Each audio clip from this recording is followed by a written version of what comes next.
Green Business, le magazine des hommes et des entreprises qui prennent soin de la planète. Nathalie Croiset sur BFM Business. Bienvenue dans Green Business, l'émission 100% durable de BFM Business. La ville de demain revient sur le devant de la scène. Logique quand on sait que 80% des habitants de la Terre vivront en ville à l'horizon 2050. Gros plan sur l'île à travers la chaire industrielle Réseau Urbain Intelligent Eau. Une start-up qui a su se diversifier dans les énergies renouvelables, c'est Armor Green. Énergie toujours avec la climatisation solaire. C'est l'enjeu du projet Scribe à découvrir dans les initiatives durables avec le soutien de l'ADEME. Enfin, remplir à temps sa note de frais vous permet d'aider un SDF. Et oui, c'est un exemple parmi d'autres des solutions proposées par Giving Corner. Vous comprendrez tout à la fin de cette émission. Ce sont 2 personnes sur 3 qui vivront en ville en 2030, 8 sur 10 pratiquement 20 ans plus tard. Rendre les villes intelligentes et durables, c'est évidemment essayer de diminuer l'impact environnemental, mais aussi de repenser en profondeur tous les modèles d'accès, et notamment aux ressources. Et on va parler de l'eau aujourd'hui avec 3 invités en plateau. Chekib Garbi, bonjour. Bonjour. Vous êtes directeur du CITC, qui est le Centre d'innovation des technologies sans contact EURA RFID. Et donc vous êtes en partenariat avec d'autres, notamment l'Université de Lille. Et à côté de vous, Issam Chaour, bonjour. Bonjour. Donc vous êtes le directeur du laboratoire Génie civil et Géo-environnement à l'Université Lille 1. Et également partenaire, et c'est normal puisqu'on parle de l'eau, il y a la direction de l'eau pour Eau du Nord. Jean-Marc Chaleman, bonjour. Bonjour. Vous êtes donc directeur de l'eau pour Eau du Nord, comme je le disais. Donc on est là pour parler d'une chaire industrielle. On va comprendre ces enjeux autour de l'eau dans un instant. On en va parler aussi avec Arnaud Gossman. Bonjour Arnaud. Bonjour Nathalie. Arnaud Gossman qui est avocat en droit de l'environnement. Je vais vous dire félicitations. Merci. D'abord, puisque Delphine Batho, la ministre de l'écologie, vient de vous nommer membre du comité de pilotage des États généraux de la modernisation du droit de l'environnement. Mais vous êtes toujours là pour venir parmi nous. Donc ça veut dire même si vous avez beaucoup de travail, vous êtes toujours présent, c'est très bien. Alors évidemment, c'est quand même une opération qui vous tient à cœur, Arnaud. Oui, qui tient à cœur à beaucoup de vos invités, puisqu'on reçoit ensemble des chefs d'entreprise, souvent ils se plaignent du fait que les règles sont trop compliquées, que les procédures sont trop longues, que les contrôles sont trop tatillons, etc. etc. Et d'où l'engagement du président de la République et du Premier ministre lors de la conférence environnementale en septembre dernier, d'ouvrir des états généraux de la modernisation du droit de l'environnement. Le but, c'est de faire en sorte que ça soit plus simple, plus efficace, qu'on protège mieux l'environnement, mais sans enquiquiner nécessairement les industriels, pour faire simple et pour parler familier.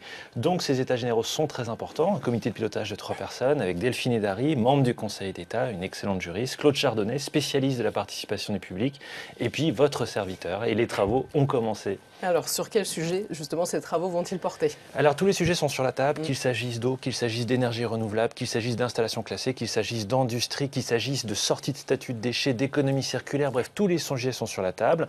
Tous les industriels, tous les membres aussi de la conférence environnementale, les associations, les syndicats de salariés sont appelés à contribuer de plusieurs manières. Il y a un questionnaire qui est mis en ligne sur le site dédié du ministère de l'écologie depuis le 26 avril. Il y a possibilité également d'envoyer une contribution. Il y aura des consultations, notamment du Conseil national de la transition écologique, qui regroupe tous ces acteurs, qui va se réunir à plusieurs reprises. Le but, effectivement, c'est de pouvoir proposer au gouvernement une réforme du droit de l'environnement qui touche, depuis la charte de l'environnement, l'ensemble des branches du droit immobilier, de l'urbanisme, des affaires. Là, on va parler aussi de RSE, d'engagement volontaire, etc., etc., etc. Le but, effectivement, c'est de faire des propositions pour faire plus simple, mieux, plus efficace dans les années à venir. Et donc, le calendrier, Arnaud? 25 juin, première réunion des États généraux, probablement au Muséum d'histoire naturelle, au Jardin des Plantes. On va réunir tout le monde, c'est plusieurs centaines de personnes qui vont se réunir pour débattre toute une journée en présence de la ministre de l'écologie et du comité de pilotage du diagnostic. Il va falloir d'abord se mettre d'accord sur un constat. Où est-ce qu'on en est aujourd'hui? Pourquoi ça ne marche pas? Pourquoi ça marche?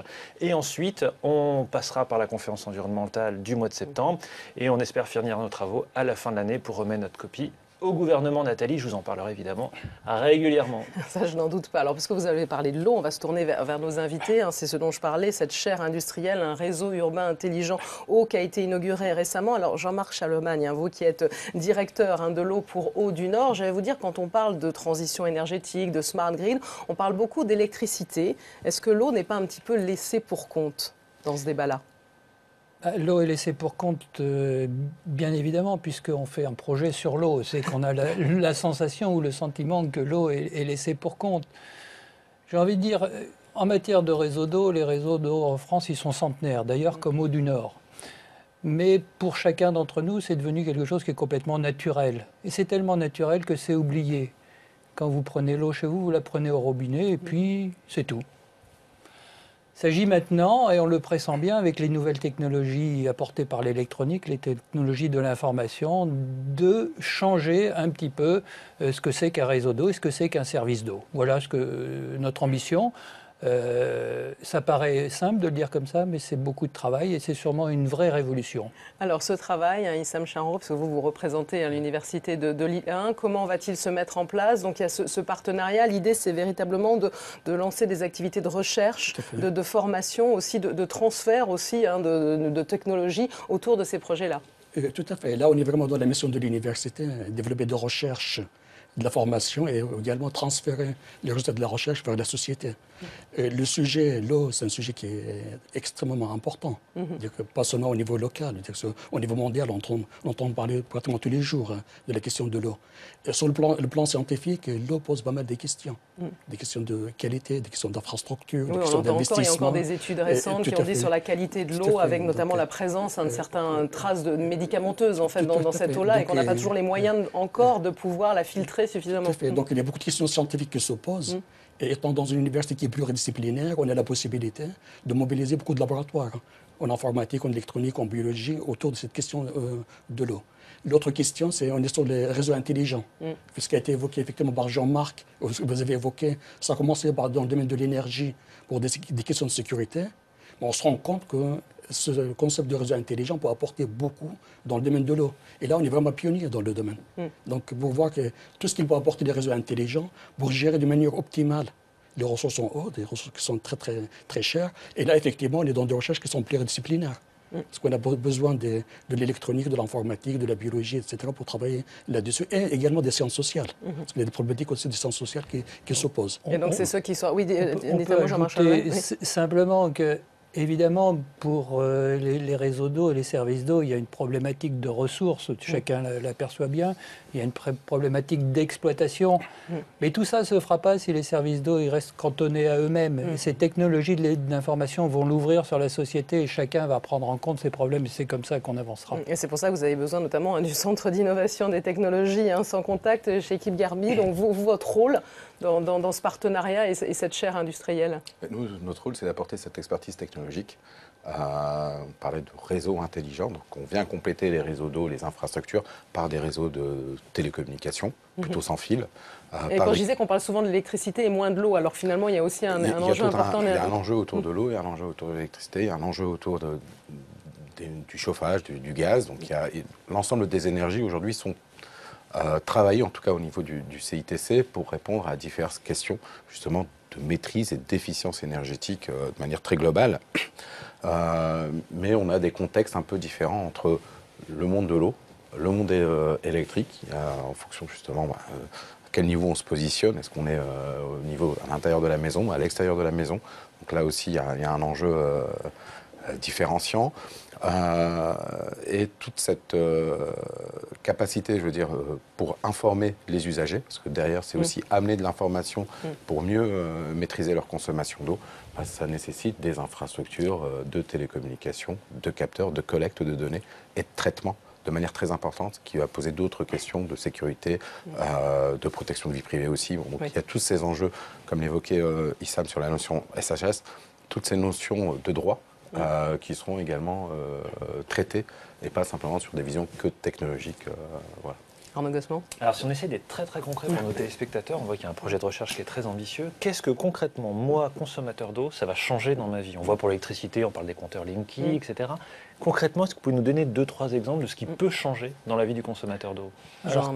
Concrètement, ce qui peut changer, c'est par le biais de la connaissance des débits qui passent, sa propre consommation. La consommation qui alimente un réseau d'eau, c'est... Vous aurez la connaissance de votre consommation en continu. Donc, on voit derrière des actions de pédagogie immédiate. J'ouvre un robinet, j'ai consommé tant de litres. On peut imaginer également que ça se convertisse en euros. Mais surtout, maintenant, les technologies vont permettre de commander votre consommation d'eau. J'ai l'habitude, si vous permettez, de dire qu'on peut inventer le contrôle parental de la consommation de ces enfants dans le bain. Si au bout d'un certain temps, ils ont consommé trop d'eau, on est capable de dire ça coupe. Vous voyez, le genre de choses. On rend l'usager acteur. Et puis ça permet aussi, pourquoi pas, de détecter des fuites. Enfin, il y a aussi toute cette notion-là aussi qui est importante. Ça, c'est autre chose. Pour l'usager, il le verra moins, mais évidemment, pour l'opérateur du réseau d'eau, il sera en mesure d'avoir connaissance de la fuite dès le moment où elle se produit, donc d'intervenir beaucoup plus vite. Avec un grand rêve, bien évidemment, c'est de réparer la fuite d'eau avant qu'elle arrive. Arnaud, je crois que vous étiez prêt à réagir. Parliez du droit, ça m'a interpellé. Oui. Est-ce qu'en matière de tarification de l'eau, par exemple, vous allez proposer également des innovations, d'aller plus loin que ce qui a déjà été discuté d'ailleurs récemment au Parlement dans le cadre de la loi droit? Moi, je reste sur la question du droit technologique. La D'accord. tarification de l'eau. Est-ce que c'est partie de votre projet aussi d'y réfléchir? Oui, surtout que ça oblige à réfléchir. On en a parlé souvent à un nouveau modèle parce qu'on a des opérateurs aussi qui interviennent dans cette démarche-là en dehors du service des eaux, finalement, traditionnel. Évidemment, à partir du moment où on délivre un service et qui sera complètement différent, il faudra arrêter de penser à une tarification classique telle qu'elle existe aujourd'hui. D'ailleurs, on en voit bien les limites. Moins on vend de mètres cubes, moins on est rémunéré pour des services qui augmentent. Ça touche une limite mathématique.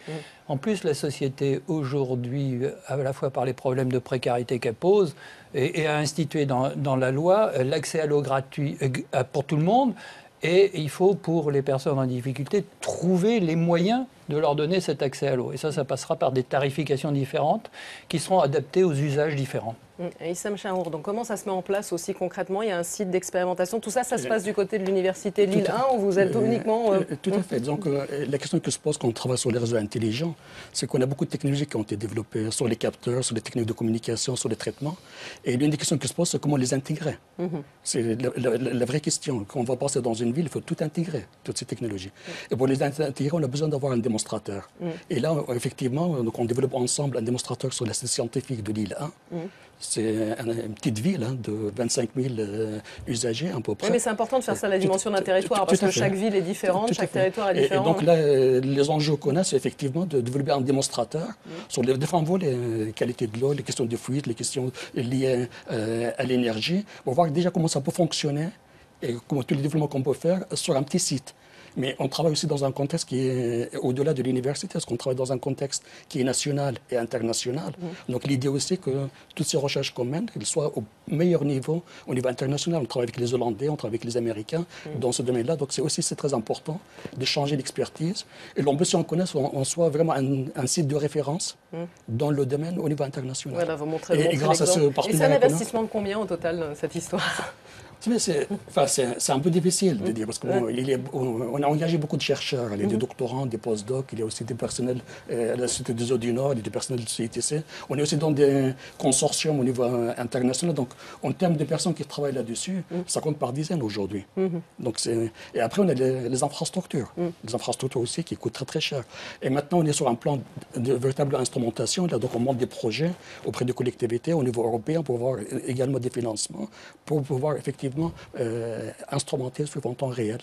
Véritablement, le Nord veut montrer l'exemple. On va parler dans une prochaine émission de troisième révolution industrielle. On en a déjà parlé. Vous êtes un exemple. Alors, chez Kip Guerrier, on peut se dire à quel horizon ça pourrait voir le jour en dehors de ces travaux, même vous qui travaillez finalement sur cette réflexion. Ça voit déjà le jour. Ça voit déjà le jour. Oui, c'est vrai qu'on d'ailleurs on a déjà présenté des compteurs même intelligents dans le domaine de l'eau. En France, ça existe. Ça existe. Il y a d'autres enjeux technologiques qui sont justement faire qu'il n'y ait qu'un seul capteur qui puisse servir en même temps pour l'eau, pour l'électricité, pour des remontées d'informations.